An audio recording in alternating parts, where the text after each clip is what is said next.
السلام علیکم my dear well وشر۔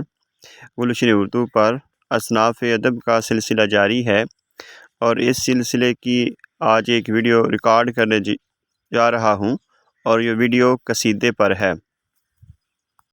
میں جو مواد یہاں پر پیش کرتا ہوں یہ صرف اردو لیکچرر کے انٹرویو کے لیے ہی فائدہ مند نہیں ہے، بلکہ ایجوکیٹر اور سبجیکٹ اسپیشلسٹ کی جو جابز آ رہی ہیں ان کے ریٹن ٹیسٹ کی تیاری کے لیے بھی یہ مفید ہے۔ قصیدہ کس زبان کا لفظ ہے؟ عربی زبان کا لفظ ہے۔ قصیدہ کس عربی لفظ سے بنا ہے؟ قصد سے۔ قصد کے معنی کیا ہیں؟ ارادہ کرنے کے۔ کس صنف شعر کو مغز کہا جاتا ہے؟ قصیدے کو۔ قصیدے کو فارسی میں کیا کہتے ہیں؟ چامہ۔ قصیدہ حیت کے اعتبار سے کس صنف شعر سے مواصلت رکھتا ہے؟ غزل سے۔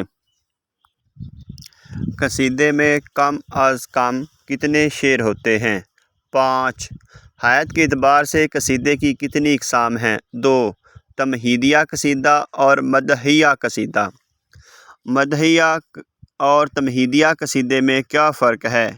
جو قصیدہ تشبیب سے شروع ہو تمہیدیہ ہے اور جو مدح سے شروع ہو مدحیہ قصیدہ ہے۔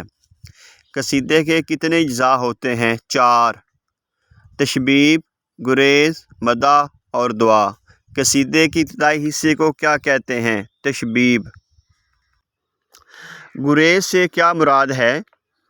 جب قصیدہ نگار تشبیب کو مدح سے جوڑتا ہے تو اس کو گریز کہتے ہیں، یا یوں کہہ لیجئے کہ جب قصیدہ نگار تشبیب کے بعد اصل موضوع کا ذکر کرتا ہے تو اسے گریز کہتے ہیں۔